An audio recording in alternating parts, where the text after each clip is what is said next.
Hello Aries, welcome back to the channel, or if it's your first time here, welcome. I'm just going to shuffle the cards here a little bit. So what I'm seeing initially, Aries, is that Eight of Cups means that you're feeling tired and ready to move on to the next cycle. There's like a weariness in the Eight of Cups.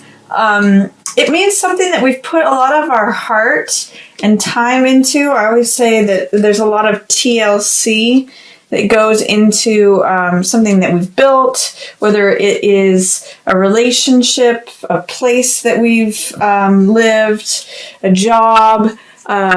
Eight of Cups is something that you can see this time has been spent stacking this thing. And however, the person is ready to move on. It's a feeling of weariness, feeling tired, feeling ready for the next cycle. And in this card too, it's showing the new moon. I'll have to check the date of when the new moon happens in July, but that might be the time when you're finally feeling ready to move on to the next cycle. But regardless, you're ready for that. And I see a lot of red and yellow energy here, Aries. I'm just going to check that date for the new moon. Yeah, so that makes sense that it's right here at the beginning of the month. That you're ready to move on to something new. You're ready to complete that old cycle, or you'll be wanting to move on to something new. I do see like red and yellow energy here. So red is motivation, red is passion, vitality, energy, vigor, and yellow is optimism. So I do see the first sort of half of the month here. There's some later here, but this is more blue energy. This is more thinking things. I can see that with the farmer card here, but use this red and yellow energy. You know, sometimes when I see red and yellow together, I think appetite. I know that red and yellow are together, like make people have appetites. That's why restaurants will use red and yellow in their decor. It tends to make people hungry. But these two cards here you can see these are coins cards, and they've got a lot of red and yellow in them. It's a time where you can really be optimistic and use that inspiration, that vital energy to create and manifest money. It's interesting because this card, Three of Coins, is financial creativity, and Five of Coins is usually about loss or financial loss. So in both of these cards, there's a focus. You can see these stained glass window. They're kind of almost opposites of one another. And this one, the guy's inside the church and he's creating stuff. He's creating money. Money always comes from a spiritual place first, and then the money follows. So this person is outside the church. He's outside in the cold, in the snow, in the Rider-Waite. He's walking through the snow and he's being comforted. The focus of this card is to always have your focus on the spiritual world first, that if you get too preoccupied with what's in the material world, you may feel left out in the cold, you may feel at a loss. Sometimes this is financial loss, but that there's always this sort of warm window with the spiritual world that's always available to you. In this card, he's in the church and he's working collaboratively. This is the worker that works with the architect and the person who's going to be using the building. So this card is financial creativity. It's group projects. It's the artist card. This is a wellspring that comes from within you, and it's money that comes from your own creativity. This is loss when you're focused too much on the material world and to the exclusion of the spiritual world. So there's a real polarity between these cards in many ways, between creativity, a wellspring of money, and I'll even say multiple streams of income is Three of Coins energy. When you're creating something from within, it's also an artist card. So creation of that money, working on things collaboratively, collectively, multiple streams of income. That's Three of Coins energy. And then Five of Coins is saying, but don't get too hung up on all the money.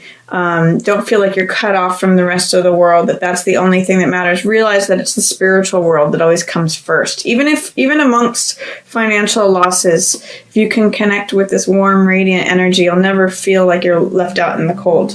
And you can see both of these cards are surrounded by your strength. So strength is a card of patience, endurance, holding through when you need courage. It's a real card of courage.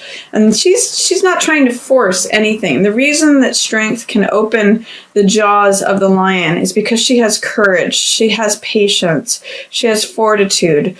She's not fearful. She knows her own strength, and she connects with her own strength. So I'm going to say at the beginning of the month, especially regarding your views on money, Aries, connect with your own strength, realize your own patience, fortitude, not trying to force anything, and see where you are going to align with in terms of this money energy. Strength is actually surrounded by all this coin stuff. 6 here is about the haves and the have-nots. 6 of coins is all about knowledge, power, who has the money, who doesn't have the money, weighing options, budgeting, assessment of who has it, who doesn't have it. This is also assessment of money, but in a different way. I'll talk about that in a moment. But realize that your strength is central to all this money stuff, and patience, endurance, fortitude, having courage. So if there's some way that you need to employ courage or connect with your own courage, that is going to directly affect all of your money energy. And you have the opportunity to sort of step away from an old thing that you've put a lot of time and energy to and get creative, work with others, be collaborative, consider different ways that money can come into you and the way that you can create it. If you get too hung up on it, you might incur some losses for yourself. If you get too focused on the material world versus the spiritual world, keep in mind this is where your focus needs to be in order to create, because the spiritual world is where money is always created first. Towards the middle of the month, you have it surrounding some swords energy here. I'm going to talk first about these two. This is Page of Wands, and this is a fire sign, just like yourself. But Page is the younger side of ourselves. So I'm going to say that this might be the younger part of you, or it could be a younger person. It could literally be a fire sign like Aries, Leo, or where am I blanking on that? I'm a Sagittarius. So it could be a younger person that you're having a falling out with, like that they are wanting money from you. But I'm actually reading this Aries as the younger part of you. This is you as a younger person. And Page means being open, being willing, being motivated, being excited about something, willing to take something on. There's some way in which Page is in reverse, especially regarding like who has things and who doesn't have things. And he's looking directly at 8 of Swords, this is victim mentality, or a belief system that we think we're stuck, we think we're enclosed. It's not believing in your own power. When 8 of Swords is in reverse, it's saying you're resistant to letting those old thoughts that are enclosing you go. Or maybe even being resistant to letting your own story of powerlessness go. 8 of Swords, you can see in here, she has the power. She's wearing this red dress. She's full of life, vital energy, red blood, passion, energy. But she thinks that she's bound because of all these swords. Swords represent the mental element, that represent thoughts. So it's actually her own thoughts that are surrounding her and keeping her believing that she's a captive. There's actually no one there keeping her captive. She can cut these binds on these swords, take off her blindfold, and walk away. She's actually got a clear path out of this. But it's her beliefs. It's all these swords that she's holding on to that are keeping her there. So what I'm going to say is these two things are completely relevant to one another in the middle of the month.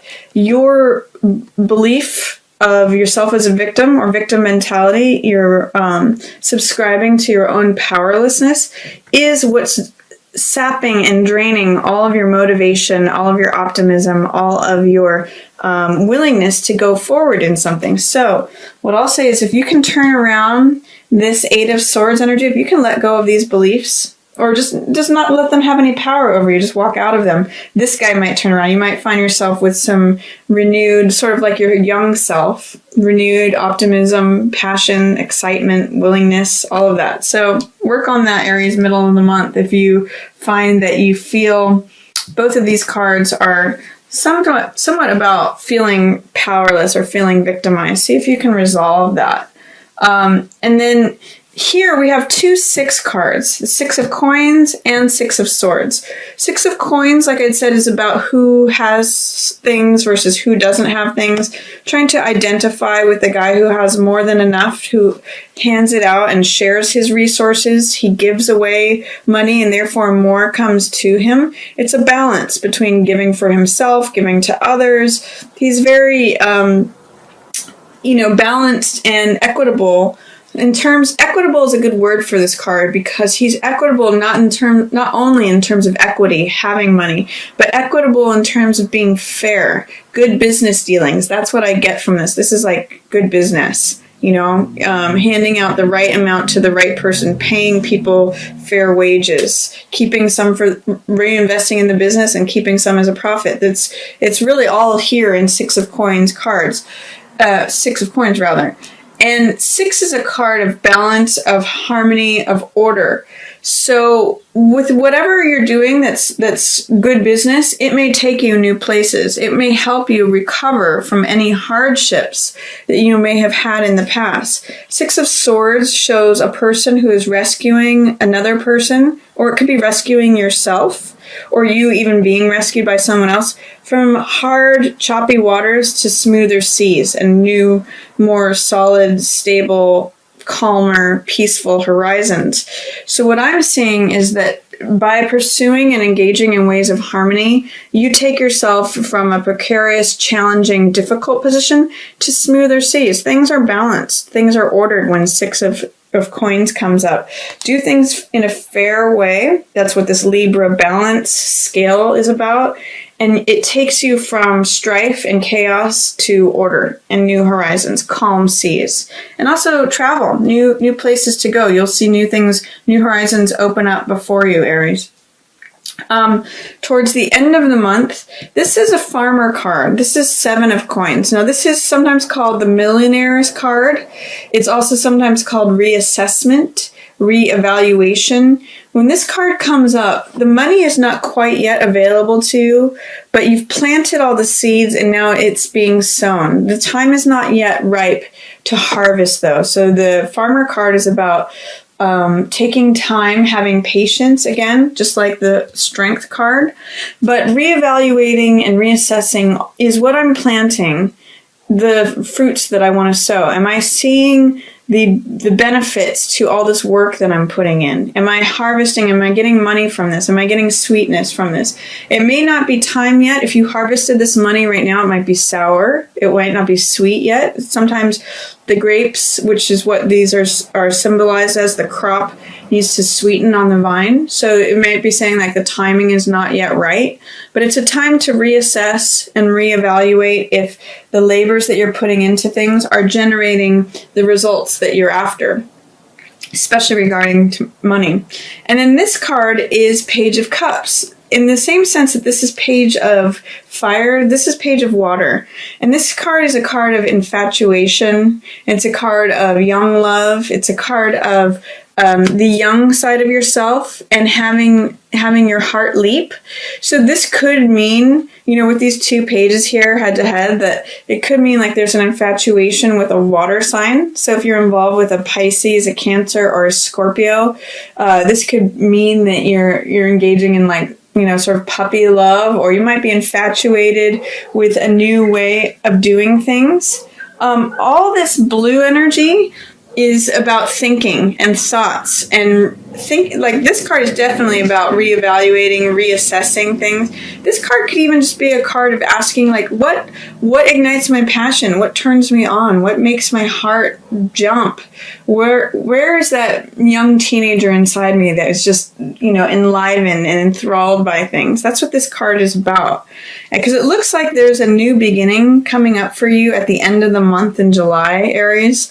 This is Ace of Wands, and it's a fire card too. This is the card that is symbolized by the parade leader out front who throws the baton. And you can see it's got this fresh new sprig of new life. It's an ace, so it represents new beginnings.